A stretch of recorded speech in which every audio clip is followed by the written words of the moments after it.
Madame, Monsieur, bonjour. Merci de nous retrouver dans le cadre de notre matinale. Nous sommes ensemble lundi, mardi, mercredi, jeudi, vendredi. C'est l'affaire de la ravissante Christelle Meledge. Nous parlons petit-déj, comme à l'accoutumée. Et pour ce faire, nous recevons Madame Jocelyne Siluet. Madame, bonjour. Bonjour Mariam, bonjour à tous. Alors, c'est une de nos passionnées de cuisine que vous connaissez sûrement Oui, et qui a pour habitude de nous faire voyager. oui, oui. Est-ce que je me trompe? Aujourd'hui, nous voyageons encore? Aujourd'hui, nous voyageons. Voilà, il y a une toute petite histoire même qui Ah, se rattache à ce voyage-là. Vraiment. très On bien. va Nous beaucoup sommes tout oui. découvrir. Oui, voilà. Alors, comme entrée, nous avons les œufs mimosa, des œufs mimosa.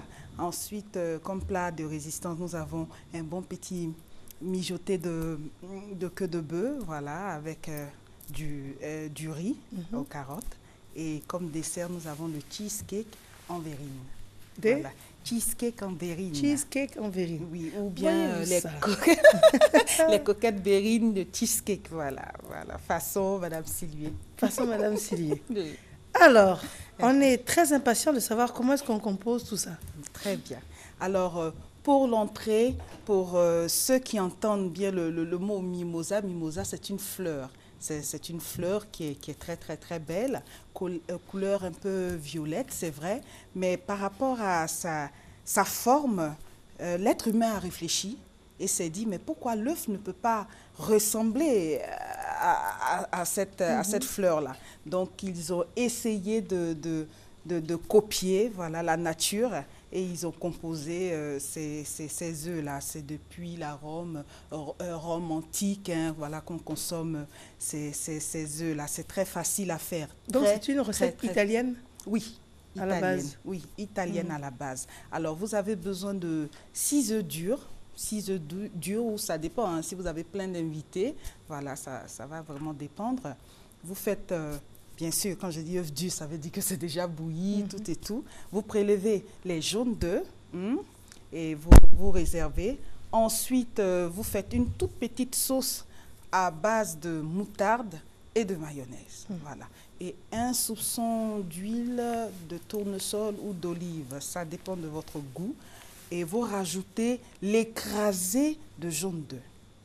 Les jaunes d'œufs que vous avez réservés, vous aurez le temps de les écraser à la fourchette. Voilà, vous allez obtenir vraiment des jaunes d'œufs bien écrasés et vous incorporez ces œufs-là dans la petite sauce que vous avez réalisée à base de moutarde et de mayonnaise et un tout petit peu d'huile. Voilà.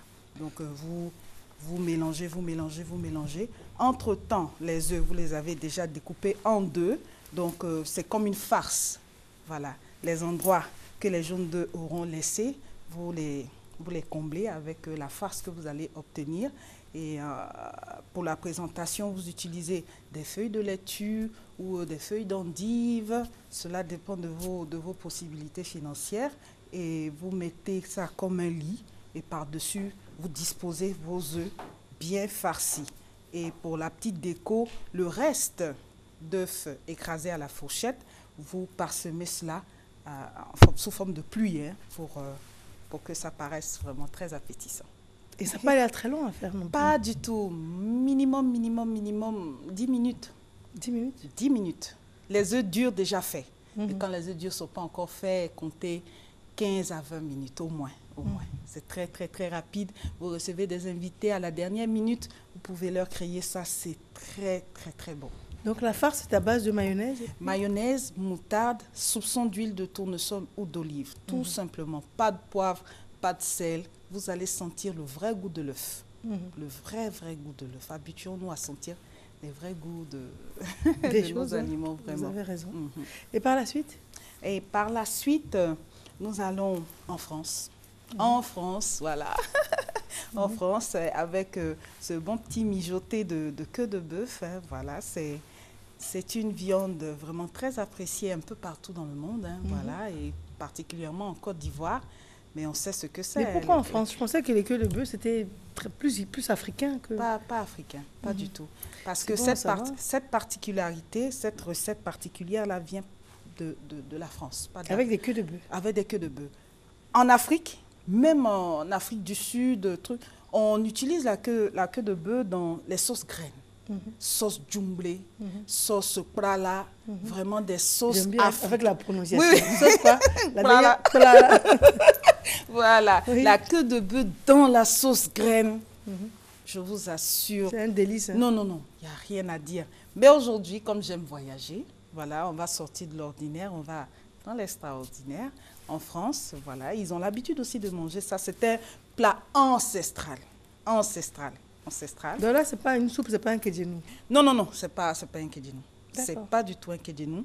Alors, vous allez utiliser votre queue de bœuf, vous découpez ça, vous nettoyez et vous faites revenir dans un tout petit peu d'huile. Vous aurez émincé des oignons, voilà, et aussi juste à côté, pas dans la même casserole à côté, vous aurez fait bouillir un tout petit peu de tomates, d'oignons, de piment pour ceux qui aiment bien corser. Et vous mixez cela, vous gardez. Et lorsque vos morceaux de queue de bœuf sont vraiment colorés, vous rajoutez cette purée-là à l'intérieur avec un tout petit peu d'eau ou un peu de vin rouge.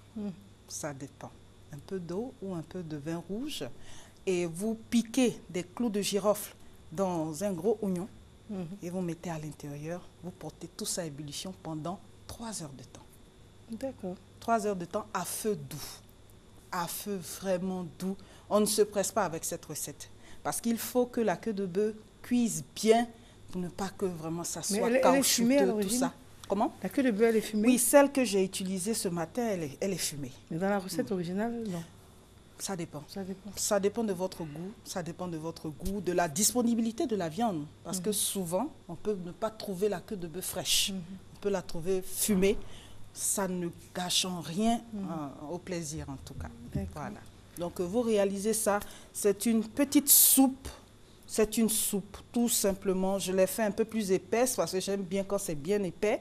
Voilà, c'est tout. C'est pas compliqué à faire. Vous aurez vraiment des goûts vraiment anciens. Voilà, et vous consommez cela avec du riz à la carotte. Voilà, donc plein d'éléments au niveau de la carotène, tout ça. Bon, écoutez, vous connaissez bien la carotte hein, accompagnée du riz, ça passe, ça passe, ça passe, ça passe. D'accord, très bien. Alors moi, je suis assez surprise parce que franchement, je pensais que c'était une soupe de queue de bœuf. Et là, je vois que c'était un mijoté. Vous n'en pourrez prendre vos termes, hein. C'est un mijoté. Bien sûr, c'est un mijoté. Il y a plusieurs sortes de mijotés. Plusieurs sortes de mijotés. Il y en a d'autres même en Afrique qui rajoutent de l'huile rouge. Là, ça s'apparente un peu à la soupe qu'on mange avec le foufou ou la tchéké teintée. Voilà. Là, je retourne aux sources. Là, elle retourne aux sources. Hein. Voilà, donc c'est un mijoté, c'est simple. 3 heures de temps, c'est vrai, n'ayez pas peur pour le gaz. Si vous voulez, vous le faites sur le charbon, voilà. Vous oubliez ça carrément là-bas et votre viande sera tellement tendre, in fine. Voilà, vous serez satisfait. Très bien. Alors, après tout cela, et puis c'est bien, c'est un riz, c'est un très beau riz long grain. Oui, long grain. C'est agréable. La carotte. Et pour terminer, quel est ce dessert que vous nous proposez?